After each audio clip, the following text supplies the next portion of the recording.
Steelers QB Aaron Rodgers speaks out on new injury after loss to Bills. Aaron Rodgers got banged up against the Buffalo Bills. Aaron Rodgers had a forgettable performance in Sunday's game between the Pittsburgh Steelers and the Buffalo Bills. The four-time NFL MVP finished with 10 of 21 completed passes for 117 yards and 0 touchdowns. With Rodgers struggling, the Steelers fell to the Bills 26-7, resulting in their second straight defeat. Rodgers had to exit the game early in the third quarter after taking a huge sack from Bills star pass rusher Joey Bosa. Rodgers turned the ball over, resulting in a touchdown for Buffalo after the fumble recovery. To make matters worse for the Steelers QB, he was forced to leave the game after the play.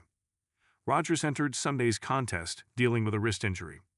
The 41-year-old fractured his left wrist in Pittsburgh's Week 12 loss to the Chicago Bears, but Rodgers was still able to play through the issue on Sunday against Buffalo.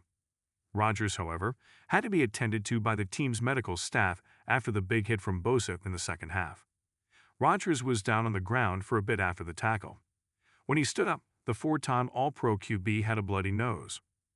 Rodgers spoke to reporters after the game to address the new injury. The good news for the Steelers is that it does not appear to be a serious concern at this point. "I hope it's not broken, but yeah, just had to stop the bleeding," Rodgers said via Steelers reporter Brooke Pryor of ESPN. "It was bleeding all over the place." Backup quarterback Mason Rudolph checked in for Rodgers after the injury. Rudolph went 0 of 3 of his passes, including 1 interception. Rodgers was able to check back in after getting the bridge of his nose taped up.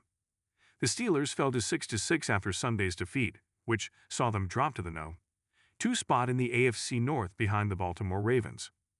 Rodgers, who is not expected to miss time because of the facial injury, should be back in the mix for the Steelers' next contest on Sunday, December 7. It's going to be a big game against the Ravens in a divisional rivalry showdown.